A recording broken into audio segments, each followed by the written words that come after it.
Welcome to Life is Learning. Today, we are going to learn about the top 8 ways to understand body language better. Studies have shown that our bodies can tell us how we truly feel, and with up to 93% accuracy. Here are the top 8 ways to read someone's body language. Number 1. Manipulating clothing. Clothes send a powerful message, and it's not just the clothes. The body language expressed through them may be even more influential than the clothing itself. You might notice someone playing with their scarf or adjusting their buttons. Both of these could be types of grooming. Some might call grooming a prepping.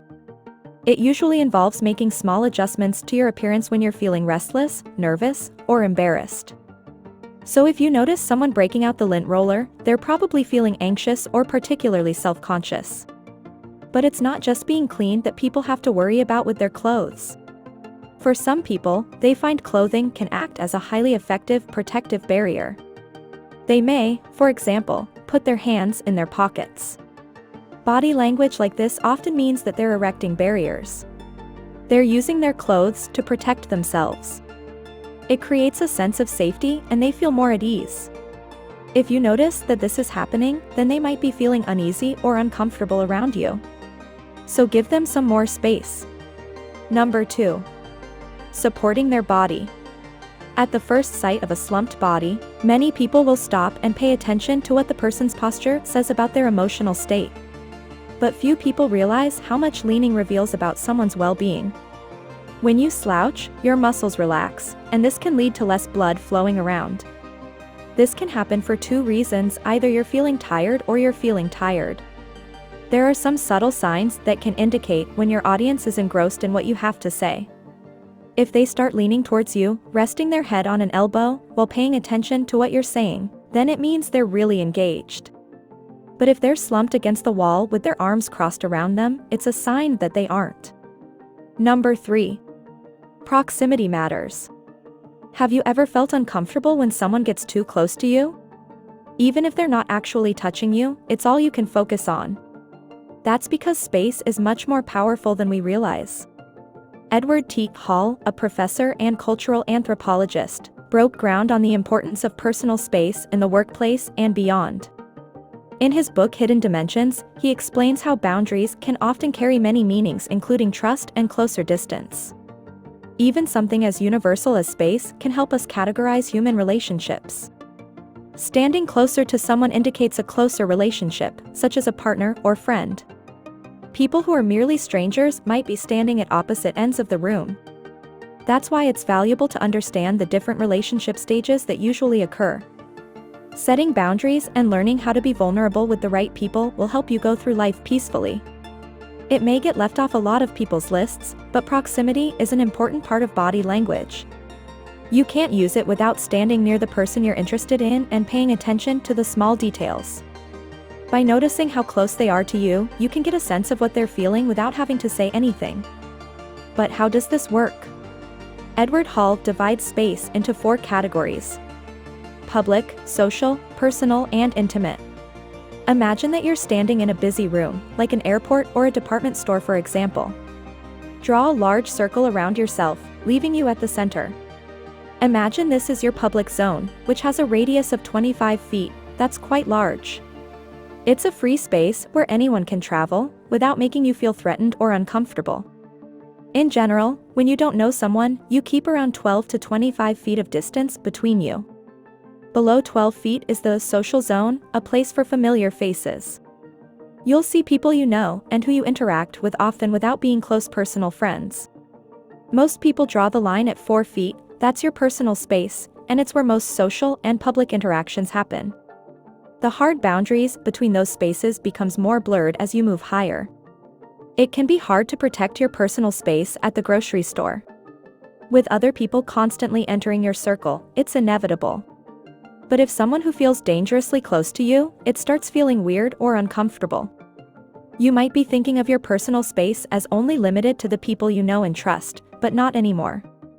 One of the greatest things about intimate space is that it inherently makes it safe for you to get to know someone, without having any kind of awkward feelings or worries that they might take advantage of you. It's still your personal space after all. The 1-foot circle is only for the people you care about most, your loved ones, family, and close friends. All this closeness symbolizes that you are never alone here because something will always be there to hold you. Focusing on a person's personal space will allow you to read their body language. In terms of how they treat you, does the person keep a safe distance or get in close and touch them? These signals tell you who someone is and what they think of you. Number 4. Gesture clusters. When reading body language, one should look for clusters of signals rather than one at a time. For example, comparing the foot position to the mouth position. Most of the time you won't find much because there may be a pattern emerging. It seems like people go through this cycle of sending lots of cues and then stopping. They'll become distant and wait, and then start to send out prompts again after a while. Sometimes they'll pose or keep one hand in their pocket. It's as if they're typing at the rate of spoken words. If you want to get a read of someone, look out for these clusters of signs. They give you an accurate window into their mood and personality. Number 5. Open palms. Nowadays most people know that you can sometimes say more with your hands than you ever could with your mouth. Your hands can show any kind of emotion, even when it's subtle. It's a sign of submission, a way to show that you're not going to attack. It can be seen on humans and many other animals who use their palms in this gesture. Maybe it evolved from the more general hands-up pose? If someone wants to fight, your body language will usually show them that you don't want to play ball. For example, if they come towards you, you may back up or open your arms to show that you are not willing to fight. Open palms display vulnerability, so they're often used to judge people's character. If someone widens their body and opens their hands, it means they don't have anything to hide. As they're willing to be open with their opinion, you trust them much more. For example, if someone signals that they're being truthful by opening their palms, then there is a very good chance that this person is being honest. Number 6. The closed point. Although many parents try to stop their children from pointing, it's a type of gesturing that is seen in animal communication. Humans aren't the only species who point at things. If you go to the zoo, you'll notice many apes pointing at people, food, and other animals. But what does this gesture really mean? By demonstrating dominance by using your index finger on your closed fist, apes are distinguishing which one they want to pick out. The thing with the pointing finger is that it can make you feel isolated, especially in social settings. It forces people to look at one person at the exclusion of everyone else. Sometimes it's done on purpose, but even if not, someone gets put front and center whether they like it or not. So next time you see someone pointing, you'll know what they're trying to say. Number 7.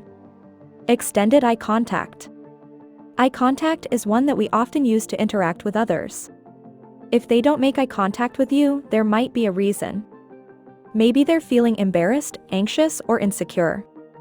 They may feel intimidated by you and will be avoiding looking your way altogether. But not all eye contact is good, especially when it goes on for too long. When you first meet someone, you want to make about 5 seconds of eye contact.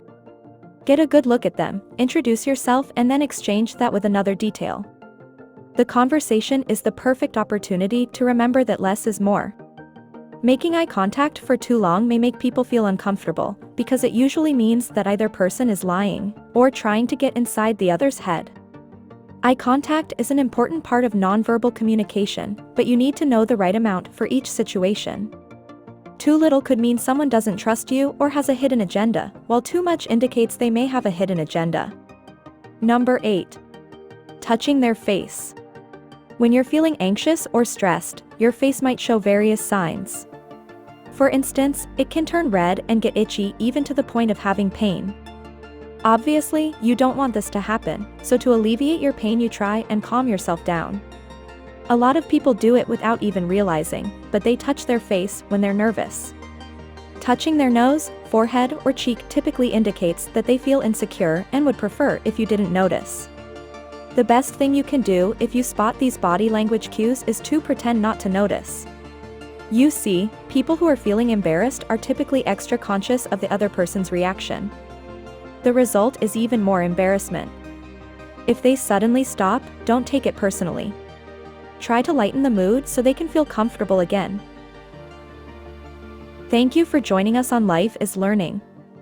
We hope you enjoyed this video. Make sure to subscribe so you're notified when we upload new content.